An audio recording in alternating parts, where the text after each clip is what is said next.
সাংবাদিক বন্ধুগণ, আমরা সবাই জানি আজকে বাংলাদেশের সদ্য সাবেক রাষ্ট্রপতি তিনি তার দায়িত্ব থেকে পদত্যাগ করেছেন। 23 সালের এপ্রিল মাসে তৎকালীন ফ্যাসিস্ট হাসিনা সরকার তাকে রাষ্ট্রপতি হিসেবে নিয়োগ দিয়েছিল। 36 জুলাই বাংলাদেশে যে পরিবর্তন হয়েছিল সেই পরিবর্তনের দাবি ছিল যে এই প্রেসিডেন্ট থাকবেন না, কারণ তিনি প্রেসিডেন্ট থাকা অবস্থায় অনেকগুলো অঘটন ঘটেছে। বিশেষ করে জুলাই রিভলিউশনে এতগুলো মানুষের জীবন গিয়েছে, কিন্তু রাষ্ট্রের সর্বোচ্চ অভিভাবক হিসাবে তিনি কোনো দায়িত্ব পালন করেন নাই। শুধু নীরবতা না, জনগণ মনে করে যে তিনি এই অপকর্মের মদতদাতাও ছিলেন। এই জন্য তখনই একটা দাবি উঠেছিল যে তাকে দায়িত্ব থেকে সরে যেতে হবে। এমনকি যুবকদের একটা অংশ তখন বঙ্গভবনের সামনে গিয়ে এই দাবি উত্থাপন করেছিল। যদিও ওই অংশের এই পদক্ষেপের সাথে আমরা সরাসরি ছিলাম না। এরপরে আপনারা জানেন যে 5 আগস্ট রাষ্ট্রপতি ভবনে যে মিটিংটা হয়েছিল, 3 বাহিনীর প্রধান ছিলেন, রাজনৈতিক দলের সম্মানিত নেতৃবৃন্দ ছিলেন, আমরা ছিলাম। সবগুলা দল না থাকলেও বেশ কয়েকটি গুরুত্বপূর্ণ দলের নেতৃবৃন্দ ছিলেন এবং সিভিল সোসাইটিরও 2-1 মেম্বার ছিলেন। সেদিনকার আলাপ আলোচনায় অনেকগুলা গুরুত্বপূর্ণ পরামর্শ দেওয়া হয়েছিল। সেই পরামর্শের আলোকেই মধ্যরাতে তিনি জাতির উদ্দেশ্যে একটা ভাষণ দিয়েছিলেন। এই ভাষণে স্পষ্টতই বলেছিলেন শেখ হাসিনা তার কাছে পদত্যাগপত্র জমা দিয়েছেন এবং তিনি তা গ্রহণ করেছেন, মঞ্জুর করেছেন।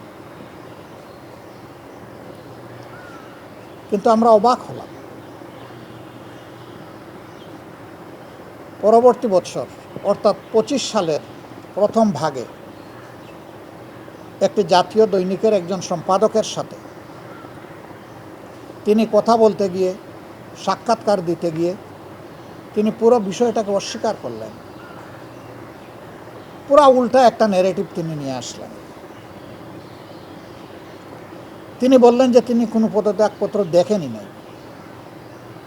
তাহলে সেদিন বাংলাদেশের 12 কোটি মানুষের সামনে তিনি যে বক্তব্যটা দিলেন সেখানে তিনি মিথ্যাচার করেছেন, অথবা সেদিন যদি তিনি সঠিক বলে থাকেন তাইলে পত্রিকার সাথে যখন তিনি ইন্টারভিউ দিতে গিয়েছেন তখন তিনি মিথ্যাচার করেছেন।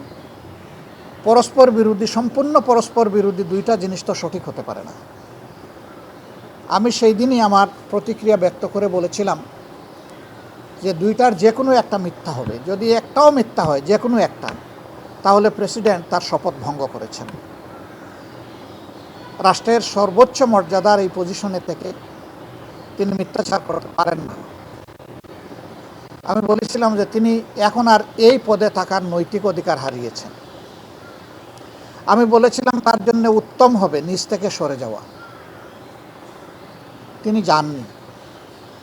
বর্তমান সরকারও তাকে সরায়নি, বরঞ্চ যে মানুষটা স্বৈরাচারের দূষর ছিলেন তাকে সরকার রেখে দিল এবং জোর করে তাকে দিয়েই জাতীয় সংসদের প্রথম অধিবেশনের উদ্বোধনী দিনে আমাদেরকে ভাষণ শোনানোর কসরত করা হলো।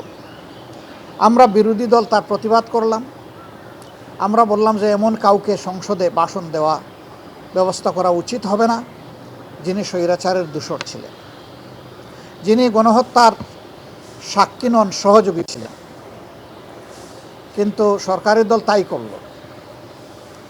আমরা সংসদ থেকে ওয়াকআউট করলাম। আমরা ওয়াকআউট করে বের হয়ে আসলাম। তারা শুনলেন। তারপরে এই সংসদে আমরা অবাক হয়ে দেখলাম যে 300 সদস্যের মধ্যে, অবশ্য 300 তখন ছিলেন না, 298 ছিলেন, 298 এর মধ্যে 5 জন মানুষও প্রেসিডেন্টকে ধন্যবাদ জানাননি তাদের বক্তব্যে, কারণ তিনি সেই ধন্যবাদ পাওয়ার উপযুক্ত না।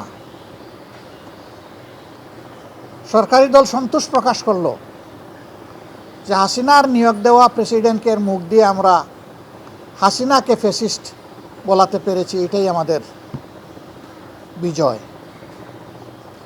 জনগণ এটা পছন্দ করেন। শেষ পর্যন্ত আজকে তিনি পদত্যাগ করলেন।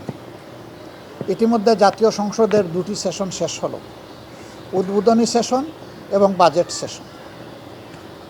আগামী 20 সেপ্টেম্বর আবার আমরা আশা করছি জাতীয় সংসদের অধিবেশন শুরু হবে ইনশাআল্লাহ, 3য় অধিবেশন। দেরিতে হলেও জাতির ঘাট থেকে স্বৈরাচারের একটা কালো ছায়া সরে গেল, এই জন্য আমরা আল্লাহ তাআলার শুকরিয়া আদায় করি। তিনি কি কারণে পদত্যাগ করেছেন এই বিষয়ে আমাদের কোনো আগ্রহ নাই,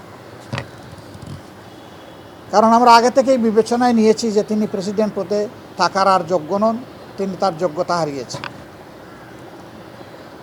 অস্থায়ী প্রেসিডেন্ট হিসাবে বাংলাদেশের সংবিধানের 54 অনুচ্ছেদ অনুযায়ী বর্তমান মাননীয় স্পিকার দায়িত্ব গ্রহণ করেছেন। আমরা তাকে অভিনন্দন জানাই এবং আমরা তাকে আশ্বস্ত করছি তিনি যতদিন দায়িত্ব পালন করবেন, আশা করব যে তিনি ন্যায়নিষ্ঠভাবে এই দায়িত্ব পালন করবেন, নির্মোহভাবে দায়িত্ব পালন করবেন। কারো প্রতি তিনি কোনো ধরনের কোনো পক্ষপাতিত্ব করবেন না। তিনি নিরপেক্ষভাবে এই রাষ্ট্রপতির মর্যাদা রক্ষা করে একদিনের জন্যও যদি তিনি দায়িত্ব পালন করেন বা যতদিন তিনি দায়িত্ব পালন করবেন, তিনি এইভাবেই দায়িত্ব পালন করবেন বলে আমরা আশা করি। যদি এইভাবে তিনি দায়িত্ব পালন করেন তাহলে আমরা তাকে সর্বাত্মক সহযোগিতা করব। আমরা অস্থায়ী রাষ্ট্রপতির সুস্বাস্থ্য কামনা করি। সংবিধান অনুযায়ী 90 দিনের ভিতরে পরবর্তী প্রেসিডেন্ট নির্বাচন করতে হবে। তো যেহেতু এর ভিতরে এই সংসদ অধিবেশন হওয়ার কথা রয়েছে, কাজেই স্বাভাবিক প্রক্রিয়াই হয়তোবা সেই প্রেসিডেন্ট নির্বাচন অনুষ্ঠিত হবে। সময় আসলে আমাদের ভূমিকা কী হবে ইনশাআল্লাহ আপনারা দেখতে পাবেন। বাংলাদেশ সামনের দিকে এগিয়ে যাক, এটা সকলের প্রত্যাশা। সংবিধান অনুযায়ী যেহেতু তিনি অস্থায়ী রাষ্ট্রপতির দায়িত্বে অধিষ্ঠিত হয়েছেন, এখন হয়তো ডেপুটি স্পিকারের দায়িত্ব পালন করবেন। যত সময় মাননীয় অস্থায়ী রাষ্ট্রপতি তার দায়িত্ব পালন করবেন, তারা যখন স্পিকার হিসাবে শপথ নিয়েছেন অথবা ডেপুটি স্পিকার হিসাবে শপথ নিয়েছেন, একই সাথে এই শপথটা হয়ে গেছে অস্থায়ী রাষ্ট্রপতি হিসাবে স্পিকারের এবং স্পিকার হিসাবে ডেপুটি স্পিকারের। কাজে এখানে কোনো সাংবিধানিক সংকট তৈরি হওয়ার কথা না। আমরা চাই কোনো সংকট তৈরি না হোক, তবে জনগণের যে মৌলিক প্রত্যাশা যে একটা পরিবর্তনের বাংলাদেশ, এখনও বাংলাদেশের নবগঠিত পার্লামেন্ট সেদিকে পা বাড়ায়নি। আমরা অনবরত আমাদের চেষ্টা চালিয়ে যাচ্ছি, ভিতরে এবং বাইরে আমাদের এই চেষ্টা অব্যাহত থাকবে। অতি স্বল্প সময়ের দাওয়াতে আপনারা আজকে এখানে হাজির হয়েছেন, এই জন্য আপনাদের সকলকে আমার এবং আমাদের প্রিয় সংগঠনের পক্ষ থেকে আন্তরিক কৃতজ্ঞতা এবং ধন্যবাদ জ্ঞাপন করছি। সবাই ভালো থাকবেন, আমরা একসাথে এগিয়ে যাব ইনশাআল্লাহ। আসসালামু আলাইকুম ওয়া রাহমাতুল্লাহ।